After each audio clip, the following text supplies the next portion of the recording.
Hi, welcome back to அர்ச்கான். Engineer Arulanandam, சென்னையிலேருந்து. இன்றைக்கி நாம் சென்னையில் நடக்கக்கூடிய ப்ராஜெக்டில் வந்து ரெடிமிக்ஸ் காங்க்ரீட் ரூப் ஸ்லாப்க்கு போட்டுட்ருக்கோம். வீடியோவில் பார்க்குறீங்க. இப்போ நம்ம ரெடிமிக்ஸ் காங்க்ரீட் 100% கம்ப்ளீட் பண்ணிட்டோம். பார்த்தீங்கன்னா தெரியும். இப்போ நாம் இந்த இடத்துல கால் வைக்கிற அளவுக்கு ட்ரை ஆகிடுச்சு. அதனால் இதை வந்து ப்ரூமிங் பண்ணிகிட்ருக்கோம். பார்த்தீங்கன்னா தெரியும். இது ஏன் இந்த ப்ரூமிங் பண்ணுறாங்கன்னா, ரெடிமிக்ஸ் காங்க்ரீட் போட்ட உடனே ஒரு 1 ஹவரில் வந்து தாராக வெடிக்கிறத பார்க்கலாம். இதை வந்து அவாய்ட் பண்ணணுன்னா, இதுமாரி கையோட அந்த ட்ரையான பதமாக இருக்கும் பொழுதே நம்ம வந்து இதேமாரி ப்ரூமிங்னு சொல்லுவாங்க. ஒன்று தொடப்பம் வச்சு பண்ணலாம், இல்லை இந்த பைண்டிங் ஒயரை வந்து இது ஹேண்ட் மாதிரி இது மாதிரி ஸ்ப்ரெட் பண்ணியும் இதுமாரி பண்ணலாம். இதுமாரி பண்ணும் பொழுது அந்த ஹேர் கிராக்கை வந்து நம்ம அவாய்ட் பண்ணலாம். ரெடிமிக்ஸ் காங்க்ரீட் போடுறவங்களுக்கு சேலஞ்சிங்காக இருக்கிறதே முக்கியமாக இந்த ஹேர் கிராக்கு தான்.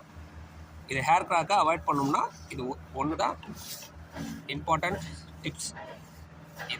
இதை நீங்கள் ரெடிமிக்ஸ் காங்க்ரீட் போட்டிங்கன்னா உங்கள் வீட்டுக்கு மறக்காமல் ஃபாலோ பண்ணுங்கள். நம்ம ஹேர் கிராக்கை அவாய்ட் பண்ணலாம். உங்களோட ரூப் ஸ்லாபும் நல்லா லாங் லாஸ்டிங்காக, நீங்கள் ஈவன் வாட்டர் ப்ரூஃபிங்கே பண்ணாலும் கூட நல்லா குவாலிட்டியாகவே இருக்கும். அதில் வந்து எந்த மாற்றமும் இல்லை. பார்த்தீங்கன்னா தெரியும்.